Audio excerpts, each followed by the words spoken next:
عید الفطر کی نماز کا طریقہ بغور سماعت فرمائیں۔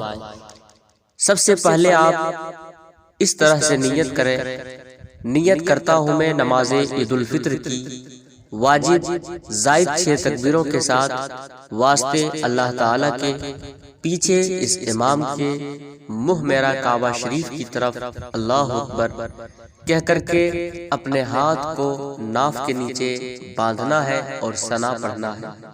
ثنا پڑھ لینے کے بعد اب 3 تکبیریں ہوں گی اور 3 تکبیر میں سے ہمیں 2 تکبیروں میں اپنے ہاتھ کو کانوں تک لے کر کے جانا ہے اور چھوڑ دینا ہے۔ امام تکبیر کہہ کر کے اپنے ہاتھ کو کانوں تک لے کر کے جائیں گے، ہمیں بھی لے کر کے جانا ہے اپنے ہاتھوں کو کانوں تک، پھر چھوڑ دینا ہے۔ پھر دوسری تکبیر ہوگی، تکبیر کہہ کر کے ہاتھ کانوں تک اٹھا کر چھوڑ دینا ہے۔ تیسری تکبیر کہہ کر ہاتھ کانوں تک اٹھا کر باندھ لینا ہے۔ اس کے بعد امام قرأت کرے گا، یعنی سورہ فاتحہ اور کوئی سورت پڑھے گا اور رکوع و سجود کر کے 1 رکعت مکمل کر لے گا۔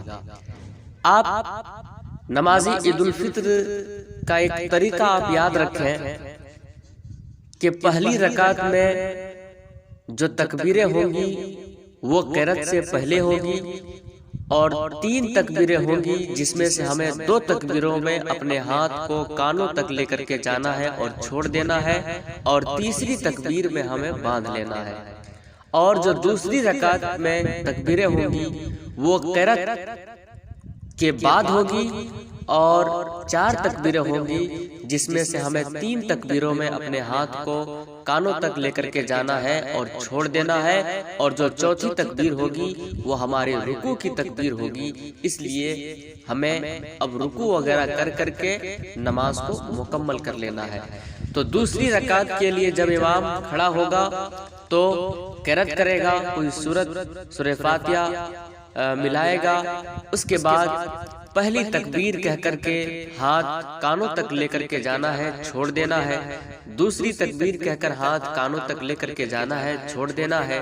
تیسری تکبیر کہہ کر کے ہاتھ کانوں تک لے کر کے جانا ہے، چھوڑ دینا ہے، اور چوتھی تکبیر بنا ہاتھ اٹھائے رکوع میں جانا ہے۔ رکوع سجود کر کر جس طرح سے اور نمازیں ہم پڑھتے ہیں اب اسی طرح سے ہمیں نماز پڑھنا ہے۔